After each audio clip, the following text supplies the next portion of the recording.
Good morning students. कक्षा 10 के अनुवांशिकी chapter में आज हम पढ़ने वाले हैं परीक्षण संकरण। आज का हमारा टॉपिक पिछले वीडियो से बिल्कुल जुड़ा हुआ है, इसलिए मेरा आप लोगों से निवेदन है कि आप पिछले वीडियो को ध्यानपूर्वक देखने के बाद ही आज का जो वीडियो है उसे आप देखें। तो शुरुआत करते हैं परीक्षण संकरण से। देखो, पिछले वीडियो में हम लोगों ने पढ़ा था एक संकर संकरण। एक संकर संकरण क्या था कि जब आनुवांशिक रूप से शुद्ध दो पौधों में एक जोड़ी विपर्यासी लक्षणों को लेकर क्रॉस कराया जाता है तो वो क्रिया क्या कहलाती है? एक संकर संकरण। पिछले वीडियो में मैंने आपको बताया था कि मेंडल ने जब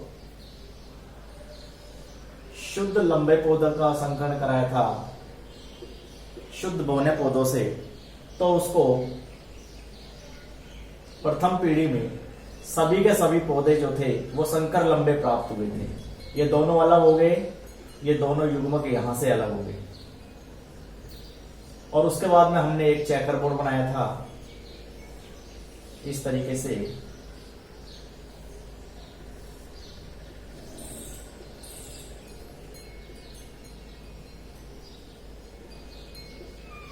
इन दोनों को हमने यहां लिखा, कैपिटल टी, ये दोनों टी को हमने यहां लिखा। और ये जो है ये हमारा नर युग्मक और ये मादा युग्मक। और फिर हमने इस तरीके से क्रॉस करा के यहां पर ये आया हमारा, यहां पर ये दोनों आए, यहां पर ये कैपिटल टी स्मॉल टी, और ये जो आया वो ये आया। ये हमें कौन सी पीढ़ी प्राप्त हुई? प्रथम पीढ़ी। पिछले वीडियो में हमने प्रथम पीढ़ी में फिर संकरण करा के हमने द्वितीय पीढ़ी प्राप्त की थी। मैं आपको यहाँ पर यह बताना चाह रहा हूं कि प्रथम पीढ़ी में जो हमको पौधा प्राप्त हुआ वो संकर लंबे पौधे प्राप्त हुए थे, या मैं ये कहूं विषम युग्मजी पौधे प्राप्त हुए थे। ठीक है, अब हम बात करते हैं आज के टॉपिक की। आज का हमारा टॉपिक है परीक्षण संकरण। परीक्षण संकरण क्या है? परीक्षण संकरण है कि जब प्रथम पीढ़ी का संकरण हम कराएं शुद्ध अप्रभावी से। शुद्ध अप्रभावी जनक कौन सा हुआ? इन दोनों में से ये वाला। ये कैसा है? अप्रभावी। और ये कैसा है? प्रभावी। तो परीक्षण संकरण में संकरण होगा किन किन में? F1 पीढ़ी और शुद्ध अप्रभावी, इन दोनों में क्या होगा? संकरण। परिभाषा फिर से सुनो आप कि जब F1 पीढ़ी वह संकरण जिसमें प्रथम पीढ़ी, जब F1 पीढ़ी या प्रथम पीढ़ी का संकरण हम कराएं किससे? अप्रभावी जनक के साथ। ये अप्रभावी जनक है, ये प्रभावी जनक है। आपने पिछले वीडियो में ये भी पढ़ा था कि प्रभावी लक्षण क्या होता है और अप्रभावी लक्षण क्या होते हैं। ऐसे लक्षण जो प्रथम पीढ़ी में दिखाई देते हैं वो प्रभावी लक्षण होते हैं। हमने लंबे और बौने पौधों में संकरण कराया तो प्रथम पीढ़ी में सभी पौधे हमको लंबे प्राप्त हुए थे, तो लंबापन जो है वो प्रभावी लक्षण हुआ। और F1 पीढ़ी में जो लक्षण नहीं दिखाई देते हैं वो अप्रभावी लक्षण हुआ। तो बौनापन जो है वो कैसा हुआ? अप्रभावी लक्षण हुआ। इसलिए हमने परीक्षण संकरण में क्या कराया? F1 पीढ़ी का संकरण कराया अप्रभावी जनक के साथ। यह है आपका प्रथम पीढ़ी, और ये क्या है? अप्रभावी जनक। जब प्रथम पीढ़ी का संकरण कराते हैं अप्रभावी जनक के साथ तो यह जो क्रिया है ये क्या कहलाती है? परीक्षण संकरण कहलाती है। ठीक है, क्लियर हुआ? अब हम बात करते हैं अगले संकरण की, जो है हमारा संकर पूर्वज संकरण। संकर पूर्वज संकरण की बात करते हैं। देखिए,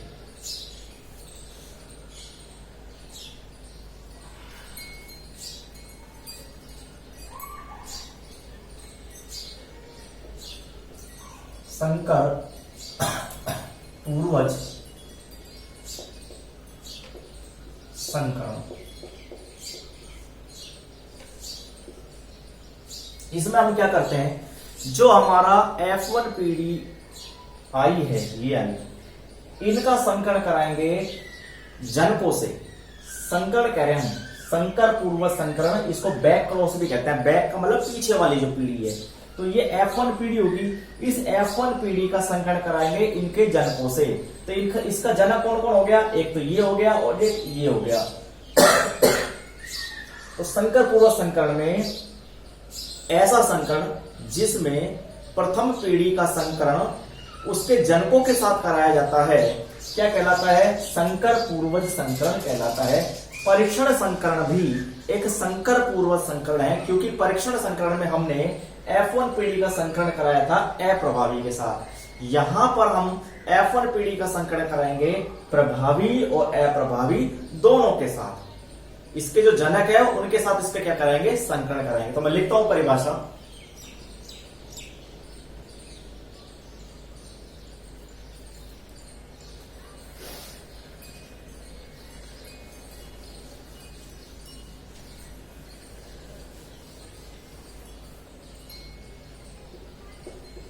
वह संकरण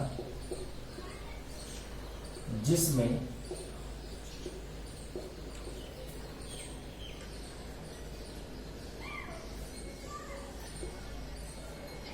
प्रथम पीढ़ी का संकरण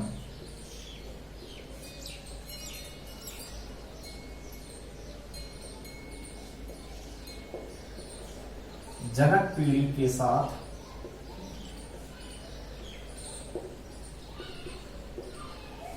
करवाया जाता है, संकर पूर्वज संकरण कहलाता है। संकर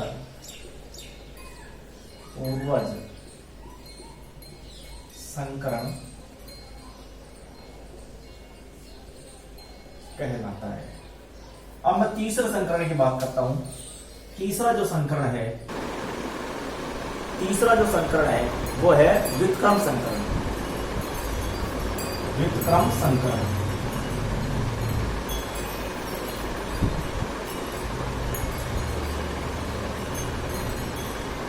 देखिए, व्युत्क्रम संकरण क्या होता है, हमने दो पादप लिए,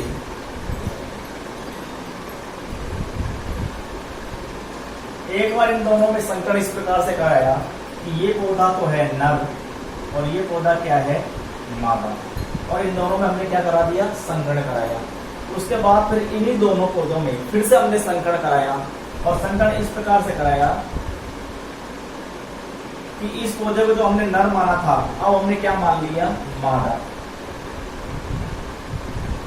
और जिसको हमने मादा माना था उसको क्या मान लिया, नर मान, और फिर से क्या करा दिया, संकरण करा दिया। तो ये दोनों संकरण एक दूसरे के व्युत्क्रम संकरण कहलाते हैं। फिर से सुनो, ऐसा संकरण जिसमें एक पौधे को नर व दूसरे पौधे को मादा मानकर संकरण कराया जाता है, और दूसरे संकरण में उसी पौधे को मादा और दूसरे पौधे को नर मानकर संकरण कराया जाता है। ये दोनों संकरण एक दूसरे का व्युत्क्रम संकरण कहलाता है। हालांकि परिणाम पर कोई फर्क नहीं पड़ेगा, लेकिन चूंकि हमने नर वाले को यहाँ मादा माना है और मादा वाले को यहाँ पर नर माना है, इसलिए इस संकरण को हम क्या बोलेंगे, व्युत्क्रम संकरण। मैं परिभाषा लिखता हूं,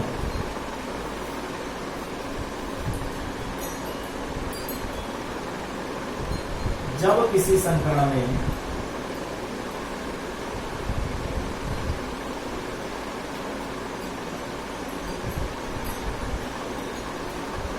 एक पौधे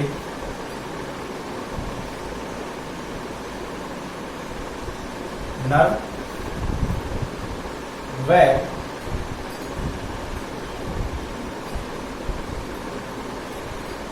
दूसरे पौधे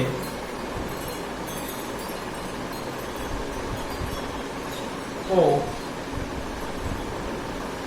मादा मानकर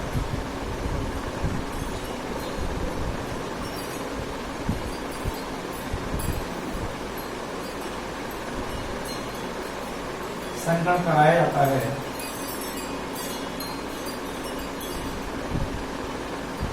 तत्पश्चात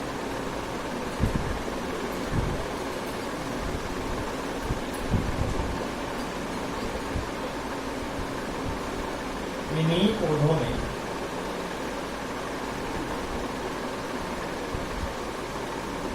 फिर से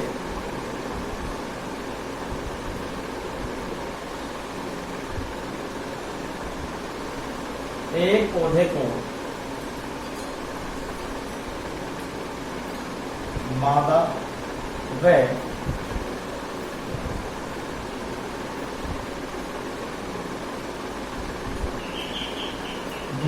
पौधे को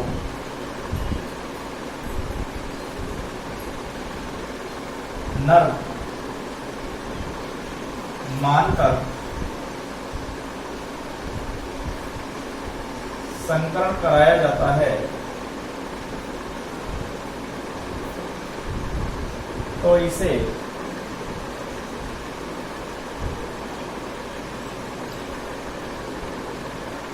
इन्हें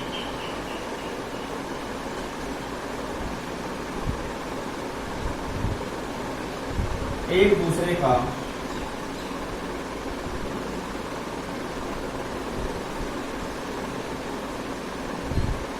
व्युत्क्रम संकरण कहते हैं। पहले हमने क्या किया, एक पौधे को नर और दूसरे को मादा माना, फिर हमने क्या किया, नर वाले को मादा माना और मादा वाले को नर मानकर संकरण कराया। ये संकरण क्या कराएगा, व्युत्क्रम संकरण। इस प्रकार से 3 संकरण हमने पढ़े, परीक्षण संकरण, संकर पूर्वक संकरण और व्युत्क्रम संकरण। आप लोग इसको उतार लीजिए।